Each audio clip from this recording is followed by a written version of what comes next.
हम भी विचार कर रहे हैं हरियाणा के जनादेश के ऊपर ही, क्योंकि आज परवादेश की में हम जो शब्द लेकर के आए हैं निशांत, वो शब्द है भ्रम। इन दिनों एक भ्रम फैलाया जा रहा है कि हरियाणा में जो नतीजा आया है वो जाट बनाम गैर जाट की गोलबंदी का अंजाम है। लेकिन ऐसा कहना जमीनी हकीकत का अनादर करना होगा, क्योंकि सच ये है कि इस चुनाव में बीजेपी को हर बिरादरी के वोट मिले हैं, कुछ के ज्यादा कुछ के कम। अगर सच में किसी नतीजे को सबका साथ वाला कह सकते हैं तो वो ये हरियाणा का नतीजा है। और ऐसा हम क्यों कह रहे हैं, आइए आपको दिखाते हैं आंकड़ों के जरिए।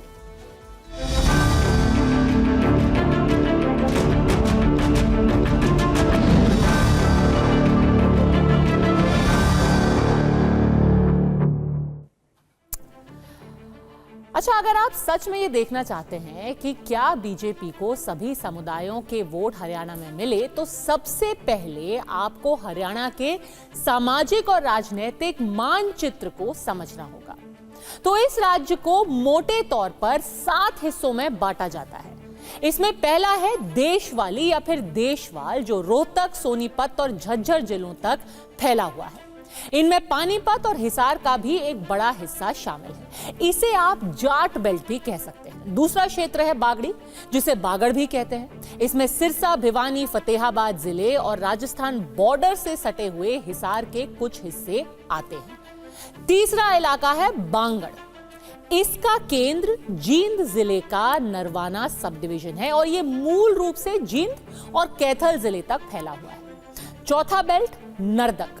इसमें अंबाला, करनाल, कुरुक्षेत्र, पंचकुला वाले जिले हैं जो कि पंजाब के करीब है।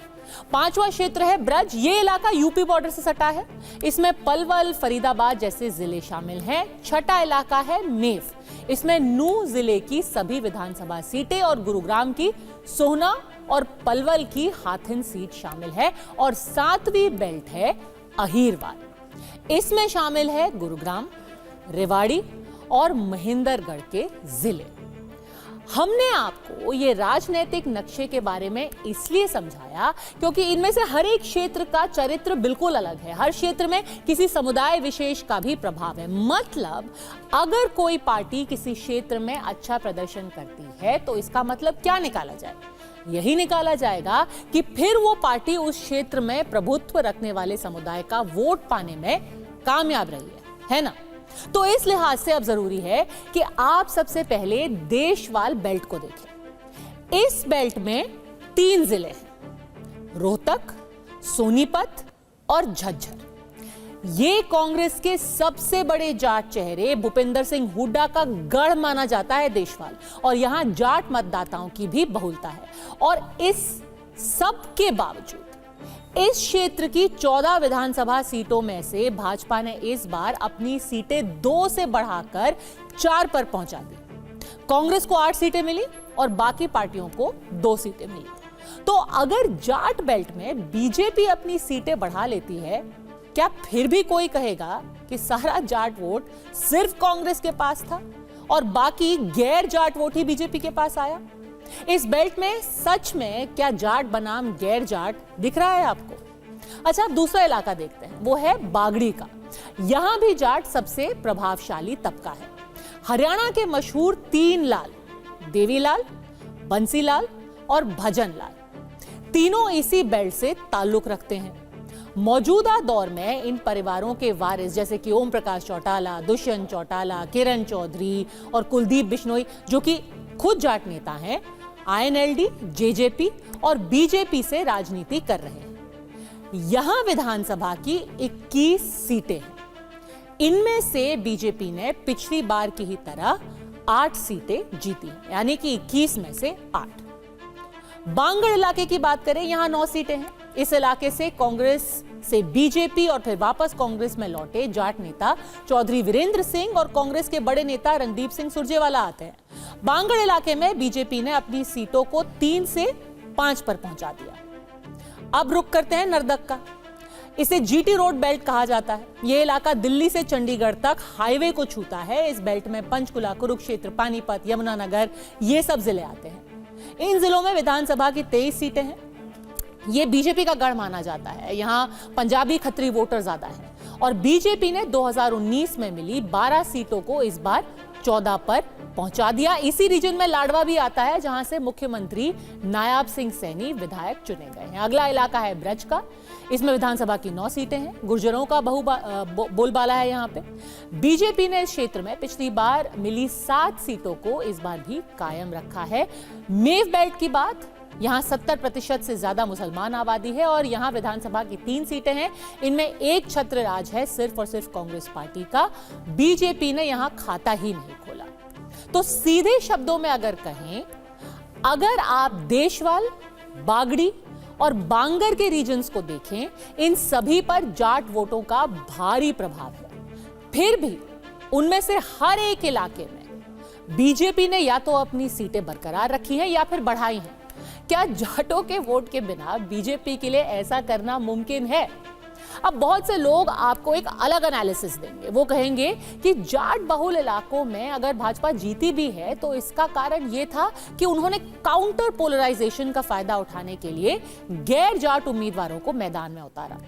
पर यह भी आधा सच है, क्योंकि हरियाणा में 14 ऐसी सीटें हैं जहां बीजेपी और कांग्रेस दोनों ने ही जाट उम्मीदवार उतारे और इन सीटों के नतीजे आपको चौंका देंगे। जिन 14 सीटों में बीजेपी ने एक जाट उम्मीदवार लड़ाया, उनमें से 6 उसने जीती और 1 सीट मामूली अंतर से हार गई। यानी कि जब उसने किसी जाट कैंडिडेट को उतारा, उनमें से आधी सीटें वो जीत गए। और ये जाट वर्सेस जाट सीटें कौन सी है, ये भी आपको बता देते हैं। ये सीट है पानीपत ग्रामीण। यहां बीजेपी के महिपाल ढांडा ने कांग्रेस के सचिन कुंडू को 50,000 वोट के बड़े मार्जिन से हराया। बाढ़रा, यहां बीजेपी के उमेद सिंह ने कांग्रेस के सोमवीर सिंह को 7,500 वोट से शिकस्त दी। दादरी, जहां बीजेपी के सुनील सांगवान ने कांग्रेस की मनीषा सांगवान को करीब 2,000 वोट से हराया। और यह सोचिए कि इसी सीट से पिछली बार बीजेपी की वीआईपी कैंडिडेट बबीता फोगाट हार गई थी। इस बार बीजेपी ने यह सीट अपने पास कर ली। जाट बहुल तोशाम सीट भी बीजेपी की श्रुति चौधरी ने जीत ली। उन्होंने कांग्रेस के अनिरुद्ध चौधरी को 14,000 वोटों से हरा दिया। नलवा सीट की बात करें तो यहां बीजेपी के रणधीर पनिहार ने जीत दर्ज की। उन्होंने कांग्रेस के अनिल मान को 12,000 वोट से मात दी। और राय सीट पर बीजेपी की कृष्णा गहलावत ने कांग्रेस के जय भगवान अंतिल को करीब 5,000 वोट से हराया। अब आप बताइए, अगर जाट बीजेपी से पूरा खिसक चुका है तो ये सीटें वो कैसे जीत पाते? तो ये तो हुआ जाट बनाम जाट उम्मीदवारों में कांग्रेस और बीजेपी की जीत हार का हिसाब। लेकिन उन सीटों पर क्या हुआ जहां दोनों पार्टियों के जाट और गैर जाट उम्मीदवारों की टक्कर हुई? ऐसी सीटें हैं 15।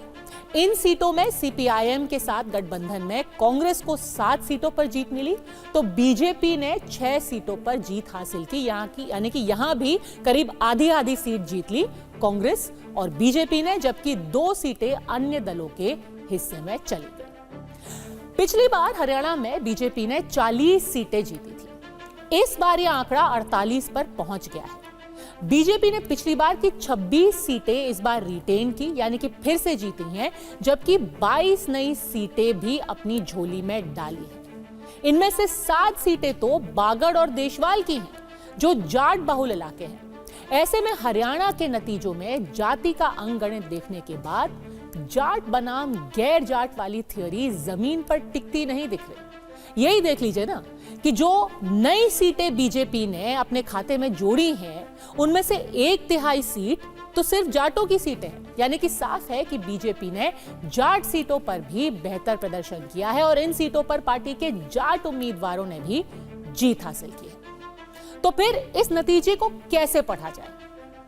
हरियाणा में बीजेपी ने कैसे चुनावी पंडितों को फेल किया, इसे आप लोकनीति CSDS के सर्वे से समझ सकते हैं। इस सर्वे रिपोर्ट के मुताबिक मौजूदा सरकार के प्रदर्शन के लिहाज से कई लोग कह रहे हैं ये सिर्फ एक जाति का चुनाव था, पर CSDS के नतीजे ये बताते हैं कि ये वोट पड़ा है सरकार के प्रदर्शन पर और उस लिहाज से कांग्रेस के मुकाबले बीजेपी भारी पड़ी।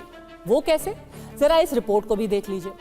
सर्वे में हरियाणा की पिछली बीजेपी सरकार से 34% लोग पूरी तरह संतुष्ट दिखे, जबकि 24% कुछ हद तक संतुष्ट थे। तो 13% कुछ हद तक असंतुष्ट नजर आए, वहीं 25% ने खुद को पूरी तरह से असंतुष्ट बताया। यानी लोक नीति CSDS के सर्वे के मुताबिक हरियाणा के 10 में से 6 लोगों ने बीजेपी सरकार से संतुष्टि जताई है, जबकि 10 में से सिर्फ 4 लोग ही सरकार के कामकाज से नाराज या फिर असंतुष्ट नजर आए। पूरी तरह से संतुष्ट लोगों में से 3/4 ने एक बार फिर बीजेपी को वोट दिया, तो दूसरी तरफ पूरी तरह से असंतुष्ट लोगों में से 3/4 ने कांग्रेस को वोट दिया। जबकि वो लोग जो ना खुश थे और ना ही ज्यादा ना खुश, इनमें से वोट देने के दौरान बीजेपी और कांग्रेस के पक्ष में 50-50 ये वोट बंट गए। वहीं हरियाणा वालों ने मुख्यमंत्री के तौर पर भी बीजेपी के नायब सिंह सैनी को कांग्रेस के भूपिंदर सिंह हुड्डा से ज्यादा तरजीह दी। कहां ये हमें बताया जा रहा था कि पूरी तरीके से भूपिंदर सिंह हुड्डा की लहर चल रही है, पर जब सैटिस्फैक्शन यानी कि आप कितने संतुष्ट हैं उनके काम से ये पूछा गया, तो लोगों ने अप्रूवल रेटिंग नायब सैनी को ज्यादा दी। इसी सर्वे के मुताबिक मुख्यमंत्री के तौर पर हरियाणा के 33% लोगों ने नायब सैनी को पसंद किया, जबकि 32% ने ही भूपिंदर सिंह हुड्डा को अपना पसंदीदा सीएम चेहरा बताया। सीएम अप्रूवल रेटिंग के पैमाने पर कुमारी शैलजा को 7% लोगों का समर्थन मिला और मनोहर लाल खट्टर को 5% लोगों ने पसंद किया। वहीं दुष्यंत चौटाला को 2 लोगों ने ही अपना वोट दिया। 8% ने किसी अन्य नेता को अपना मुख्यमंत्री उम्मीदवार बताया। यानी नायब सैनी सिर्फ कांग्रेस के भूपिंदर हुड्डा पर ही भारी नहीं पड़े, बल्कि 9.5 साल सीएम रहे बीजेपी के ही दिग्गज मनोहर लाल खट्टर पर भी 20 साबित हुए, क्योंकि बीजेपी के मतदाताओं में 72% लोगों ने नायब सिंह सैनी को अपनी पसंद के तौर पर बताया, तो सिर्फ 10% ने ही मनोहर लाल खट्टर का समर्थन किया। ये बड़ी एक दिलचस्प फाइंडिंग है इस रिपोर्ट में। हरियाणा के चुनाव में पहलवानों का मुद्दा बहुत बड़ा था, लेकिन इसे लेकर यहां के लोगों की क्या राय है उसे देखना जरूरी था इस रिपोर्ट में। इसके मुताबिक हरियाणा के ज्यादातर लोगों ने बृजभूषण शरण सिंह और पहलवानों के बीच विवाद में केंद्र सरकार के एक्शन को सही करार दिया। उन्होंने कहा कि जितना एक्शन केंद्र ने लिया है हम उनसे संतुष्ट हैं, ये काफी है। यहां तक कि बीजेपी को हरियाणा में कांग्रेस के मुकाबले महिलाओं का ज्यादा समर्थन मिला।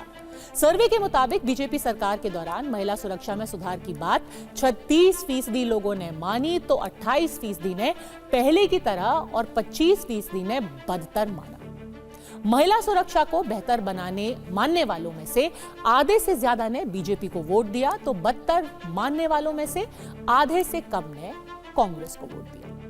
इस देश के मतदाता चुनाव विश्लेषकों को अक्सर गच्चा दे देते हैं। अगर हरियाणा में जाति की दीवार टूटी है, सरकार के काम के आधार पर लोगों ने वोट दिया, मतदाताओं को सच में सरकार का काम पसंद आया और सभी वर्ग और जाति के लोगों ने ऐसा ही किया, तो ये बेहद सुखद है।